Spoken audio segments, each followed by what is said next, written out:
Hello and welcome back to the channel. I am Sheen and I am so excited because today I'll be filming a Q&A because we hit 1,000 subscribers on the channel, and this is my way of saying thank you and telling you a bit more about myself. And this is incredible because at the time that I'm filming this video we're already at 3.5k, and I am so grateful to each and every one of you who are clicking the subscribe button and also engaging with all the content. I see all your comments, I see all your messages in my DMs, and I am very, very grateful, so thank you. And before we move on to the questions that I've been collecting from all of you on my stories on Instagram, I think there are some bases that I can cover because a lot of people seem to be unsure about where I'm from, etc.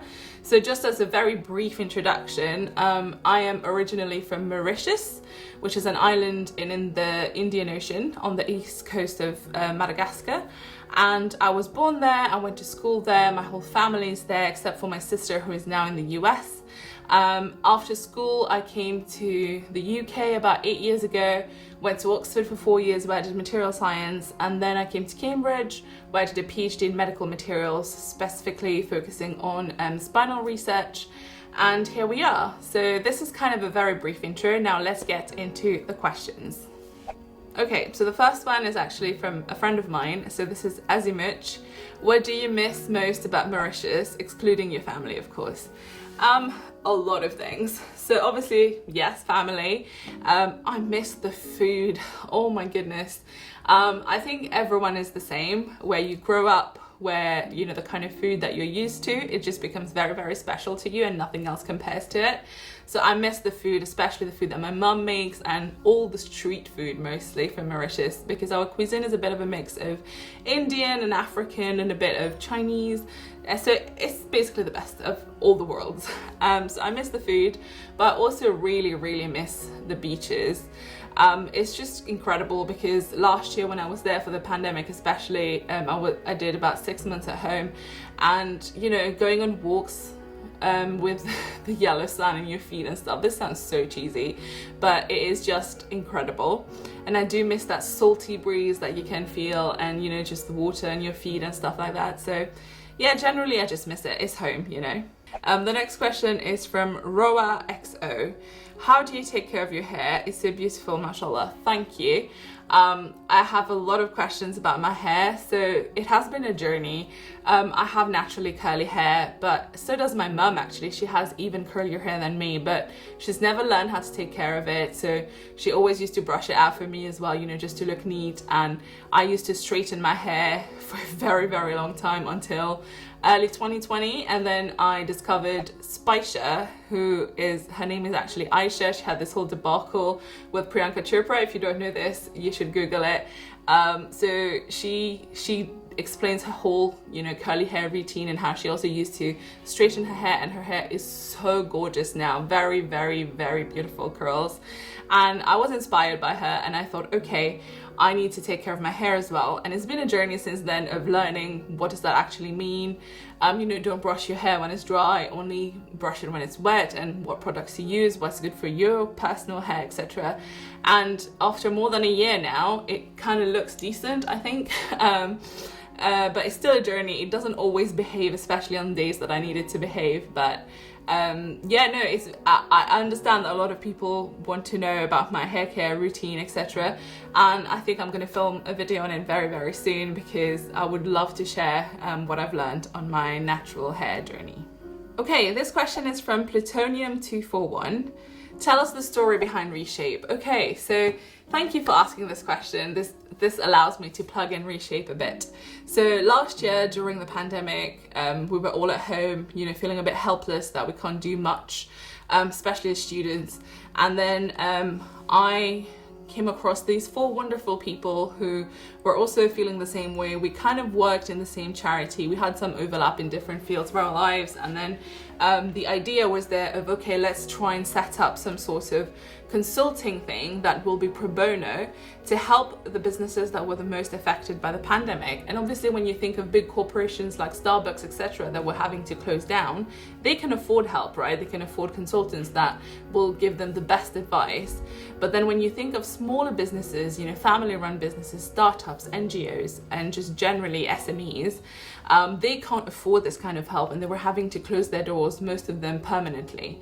And this is where we decided that, okay, maybe we can help them by offering them free consulting services and try to help them, stay open throughout the pandemic, or even just plan how to reopen after the pandemic. And then we thought, okay, we can do that, but then what consultants do we have? It can't just be the 5 of us.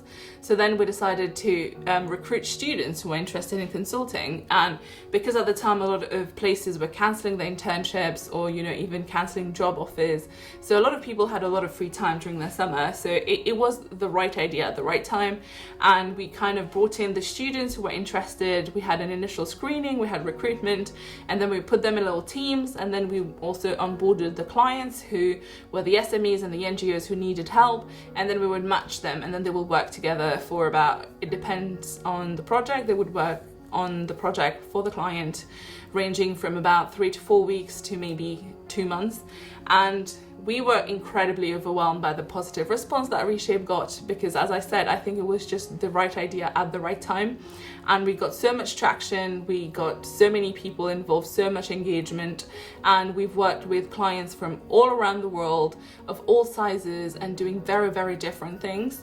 And even the students, they are from all different time zones from around the world and from different universities, and it just blew before we knew what was happening. We had about 200 consultants onboarded, and we've worked with over 40 clients, and it's been incredible. I have learned so much, especially as the co-founders, we had to wear different hats at different times of the journey, but it's been very rewarding, and we are now trying to move into a new business model, which keep an eye out, you will know what's happening. But that's the story of ReShape. We also have a YouTube channel, we have a podcast, so if you want to hear more about my entrepreneurial journey, that's probably where you should check it out.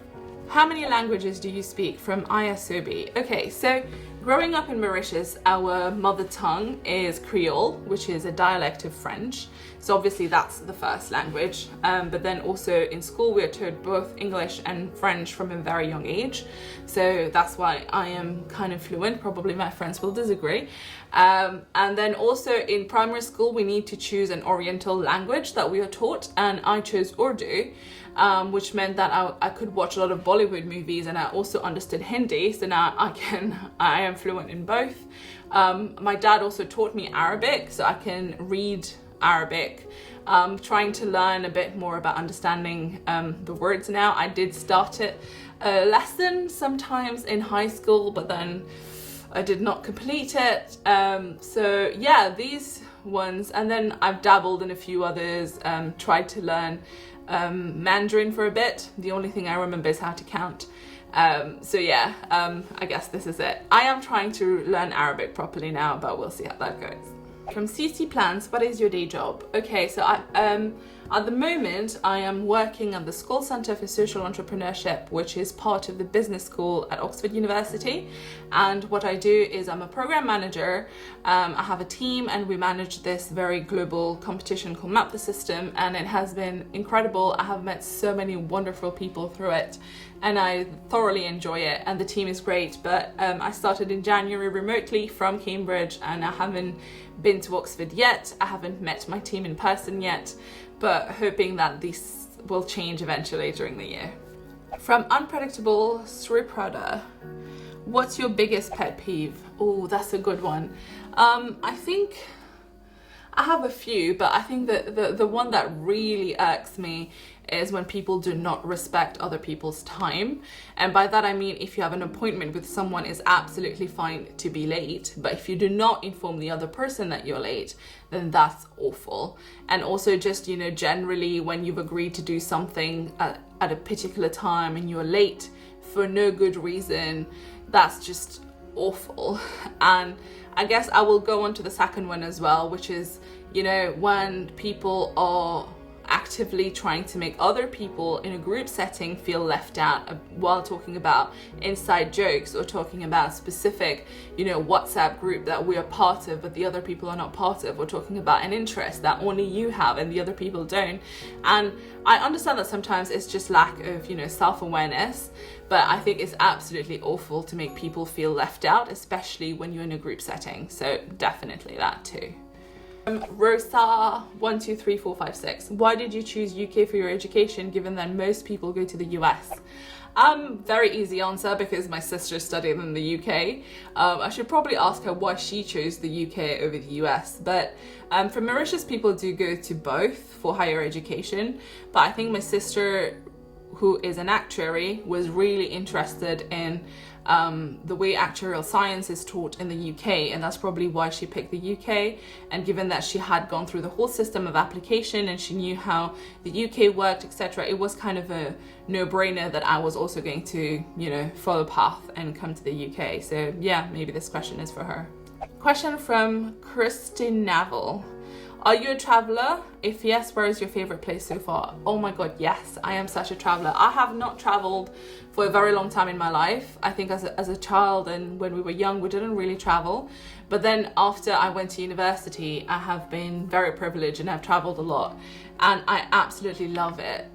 The pandemic is being a bit of a problem at the moment. But with conferences, with friends' holiday, visiting my sister, and it's just been incredible traveling around. I love it because you get to meet people, you get to eat new food, you get to visit places, learn about history. I really enjoy it. And this is probably one of my favorite hobbies. And in terms of what's my favorite place so far, I have to say it's Japan, just because of how different it was to everything I have experienced before. The culture is so unique and it's incredible. The food is amazing, obviously. Imagine all the sushi. And also matcha. Everything matcha, that's me.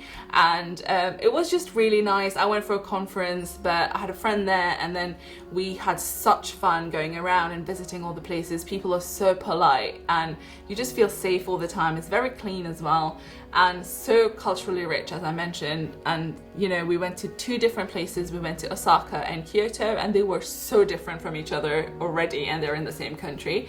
So yeah, definitely Japan is top of the list. But yeah, hopefully post-pandemic we can add some more to this list. Okay, interesting questions from Sophie Olivia Piano. What do you spend the most time thinking about? By the way, so please, you're on YouTube now. Thank you, Sophie.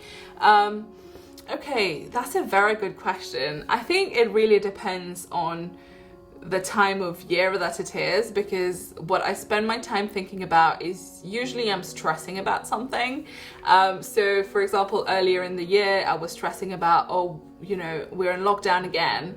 Now, how am I going to move? And I was planning this whole thing about how do I move to Oxford? How do I get a house? How do I move my stuff there? Blah, blah, blah, planning the whole year.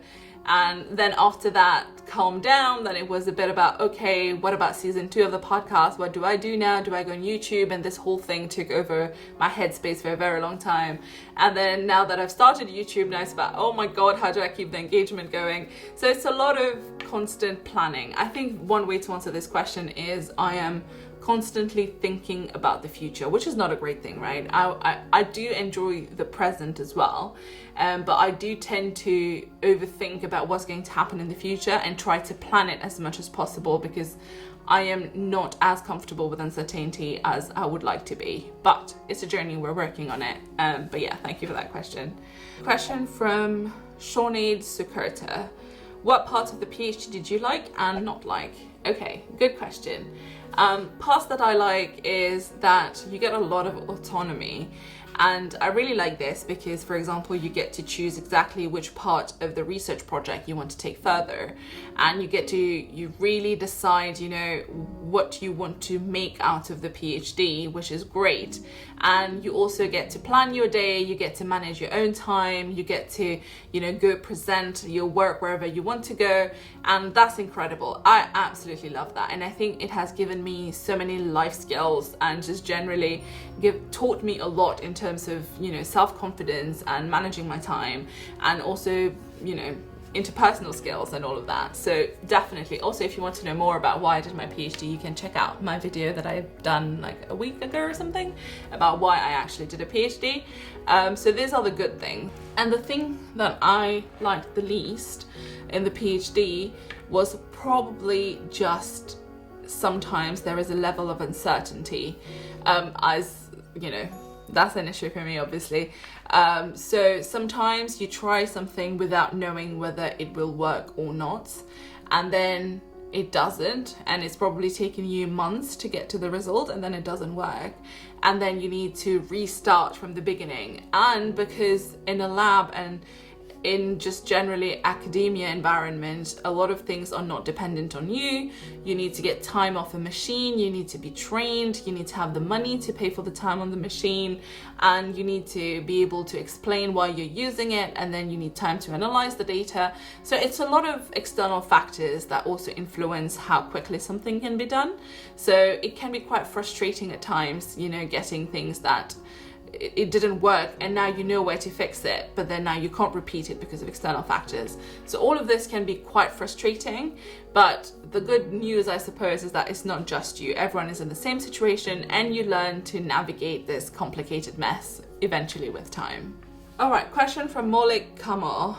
How do you combat days of feeling low? That's a good question, and I've actually been speaking to Ali about this recently. I think different people have different ways of dealing with this, right? And my way of dealing with this is to actively talk to other people, whether this is, you know, my parents or my friends, but just express what I'm feeling, or just trying to say, oh, can you entertain me? Because I feel like sometimes I just need to get out of my head a little bit. And for me, the best way to do that is to have a conversation with a loved one. And I think it helps me to either get out of my head, or they rationalize something that was not rational for me beforehand, or I will just overload my senses a little bit. So I will watch TV, like, you know, really trash TV that I do not use my brain for. And I think that that's one way for me to, again, get out of my head. So I suppose the underlying thing is, for me, when I'm feeling a bit low, I just need to get out of my head, because I know that it's just my brain acting up a little bit. So I just need to turn the volume down in my head so that I can focus on other things. And then after that, I can deal with whatever it was when I'm feeling a bit better about the situation. Okay, good question from Rocha HDS. Why did you choose to leave academia? So this is a very good question. This is a question I've been answering all the time in all of my job interviews. The reason I chose to leave academia is, okay, so there are a few things, right? When I think about my PhD, there are things that I really liked, you know, just like problem solving, taking a very big challenge and then breaking it into smaller tasks and then addressing each of them individually until then you have the solutions, and then you can build the bigger picture again and you're like, ooh, okay, this made sense.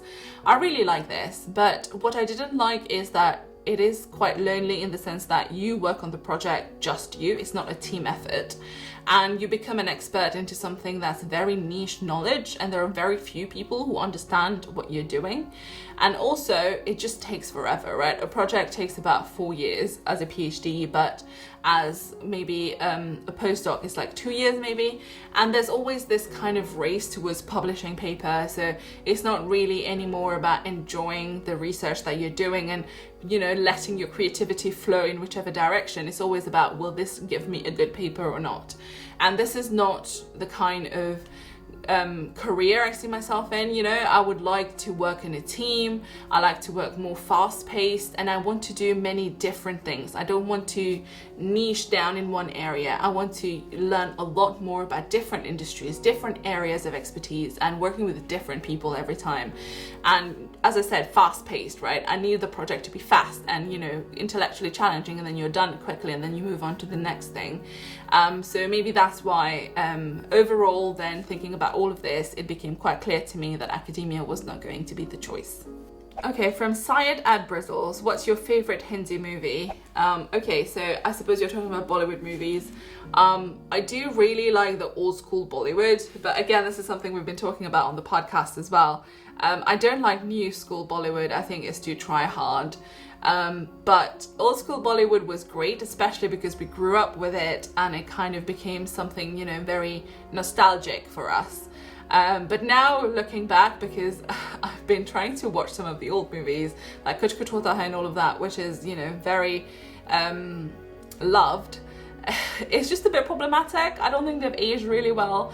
There are lots of colorism, lots of sexism in it, and a lot of internalized racism as well. So it's hard to watch it without feeling a bit like, I should not be supporting this. So yeah, that's the dilemma. I feel like I still watch it, but with a pinch of salt. But yeah, I suppose to answer that question, probably Kabhi Khushi Kabhi Gham is my favorite movie. I really loved it growing up, and I still do. But again, there are a few issues in there, but we won't tap into that now. Question from Mohachino: is OxBridge in general worth it? This is a very good question. I will actually do a video because I want to compare, you know, my experience at Oxford and Cambridge, and generally talk about what it's like being at OxBridge as, you know, an international student, as a girl and as a girl of color. So watch out for that video. Question from Nams Crushy. Hey Nams. Describe your perfect day. Oh, great. Okay, so a perfect day has many things attached to it, right? It's about the location, the weather, the time, the food, the people, the company, and all of that. So I think for me, a perfect day is one where I am not rushed and I am not dictated by my calendar, first of all. So I would like to wake up whenever, very cool, calm, no alarm clock, and then wake up, you know, have breakfast, and ideally be in a very warm, breezy place, in nature, either by the beach or, you know, by the mountains, and have a really nice, relaxed breakfast. And then after that, maybe going for a walk, doing some sort of activity with some friends. And for me, it's basically a lazy day. That's my perfect day, because I feel like I'm constantly on the run, that I am really looking forward to a day off. So I think that's why for me it's just a lazy day, but probably I would not be happy with that, knowing me. But yeah, it will be a day where I'm just spending time with all the people I really love, eating a lot of great food, and not being stressed by any external factors, and for once, you know, taking a minute to breathe and just be grateful for what we have and enjoy the company that we have and enjoy everything that we have. And yeah, I feel like this is a cop-out of a question. I'm sorry, Nams. But yeah, that's it. Question from Mehek Bukhari. Hi Mehek. What's something you admire / are proud of about yourself? Okay, good question. I think one thing I really like about myself is just how easy it is for me to talk to anyone and make them feel comfortable in my presence. And I think this is very important. It's always been important to me because I hate it when people are uncomfortable around me. And I used to be the kind of person where, for example, when I started my PhD, a lot of people were like, oh, first time we met you, we thought, oh no, she's not going to be very nice. She sounds like a bit of a bitch. And then a few days after that, they all loved me. They still love me, I know. But I think it's just my resting bitch face. I have that problem, which is why I actively try to overcompensate and make the other person feel comfortable. And this is something I'm quite good at. And I think it comes from, you know, the way I was brought up, and, you know, being from Mauritius, which is multicultural, and you're always used to a lot of people. And I don't have any issues with, you know, just being calm with someone and assuming, you know, friendship, and we're fine, we're all cool. And this has helped me as well, right? Because, you know, in interviews, in professional settings and stuff, when you don't come across as someone who's stressed and you don't come across as someone who's a bit nervous, and you just get along with everyone, that's a plus point for you.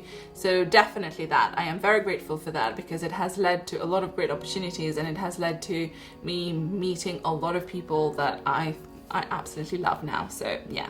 Question from management consultant. Hi Kajol.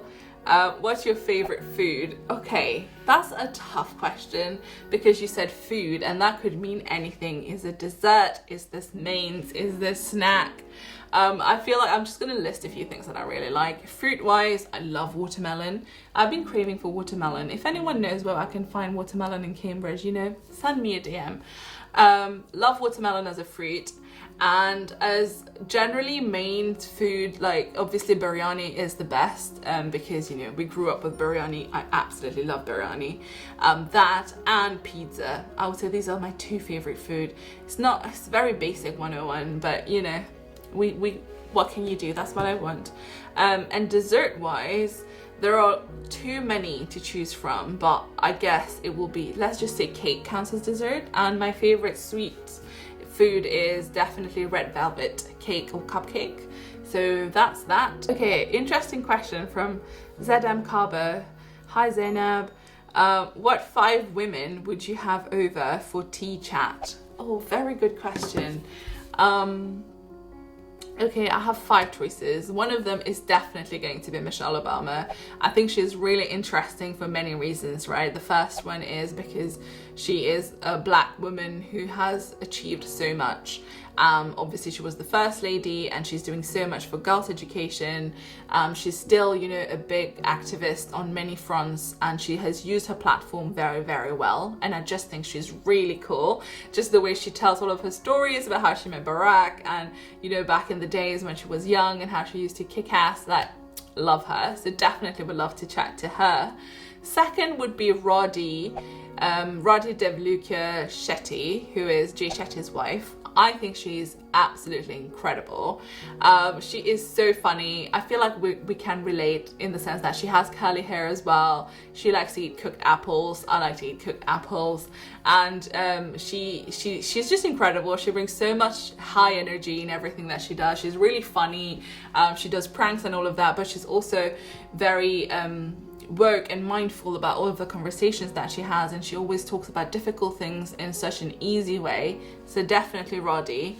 And then the third one would probably be Emma Watson, because I think I've always been a fan, right? We're all fans. People my age, we grew up with Harry Potter, and I love Emma Watson as Hermione because her character was great. But then even after that, she really managed to, you know, make a name for herself that was not just associated with Hermione. And she has done so much, again, such an activist, and she's done so many good things around the world, and she still openly speaks about a lot of difficult topics that people try to stay away from. So definitely her. And then I suppose AOC, right, Alexandria, she's super cool. I watched this documentary where she outlined her journey from being a waitress who could barely make ends meet to, you know, now being a congresswoman, and she is so incredible in that sense, and she's still so down to earth. You can still book time to talk to her, especially people who are, you know, in her vicinity and who she works for. She's very open to meeting the public, hearing the grievances, and she's very actively trying to talk about, again, difficult topics, and she does not shy away even when people attack her personally. And even if there are people more powerful than her and, you know, they're white men, she doesn't care, and she still, you know, goes out and says her truth and tells them, calls them out on their BS. And I think that's absolutely incredible. So again, I would like to learn a bit more from her about, you know, being how to really be cutthroat to people who deserve it. And just, I would like to know how she still keeps on going despite, you know, all the backlashes, all the pushback that she gets. She's so determined, and I want to learn from her about how to be that determined. And finally, okay, I'm assuming that this question is asking about all people who are still alive. And finally, it will have to be Sarah Marin, who is the Prime Minister of Finland, and she is the youngest person to be a Prime Minister, and she is obviously a woman Prime Minister, and she has received a lot of backlash for no reason when she did a Vogue photo shoot or something. But again, she has been a young woman who has managed to make her way up to being a prime minister at such a young age, and I would love to talk to her about that experience. How does she keep going again? And, you know, just I want to hear about that journey, and I want to hear, you know, the ups and downs and how she's finding it so far, and where does she see herself going. You know, imagine peaking that early on. I don't think it's a peak. Yeah, let's change that. Imagine having a high at such a young age. So I can't wait to see where she goes next. So yeah, I suppose these will be the 5 women. It will be a very interesting tea chat. But yeah, if any of you 5 are interested, let me know. Obviously, I'm joking.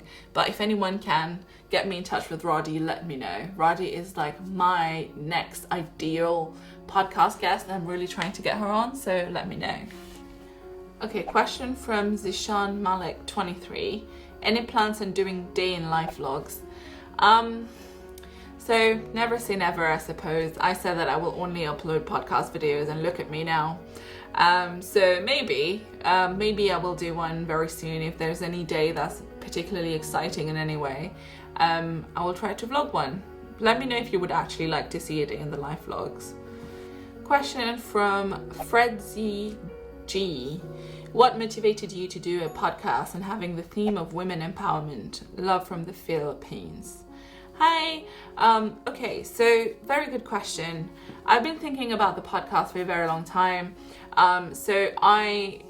This is going to be going back to olden days, right? So I was the first girl from Mauritius to have attended both Oxford and Cambridge, and this struck me because Mauritius is full of really wonderful, very brilliant women, and to know that I was the first one now in 2020 it's a bit disappointing, and it's not because of a lack of talent in any way. It's all due to, lack of privilege and lack of proper information and, barriers to education in general.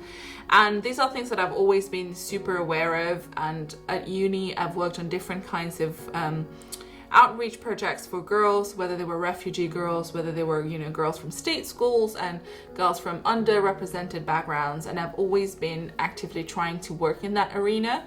And then now that I was growing out of that and starting to join the workforce and being a bit older, I thought, okay, maybe now it's time to think about women empowerment in general and how can we do this.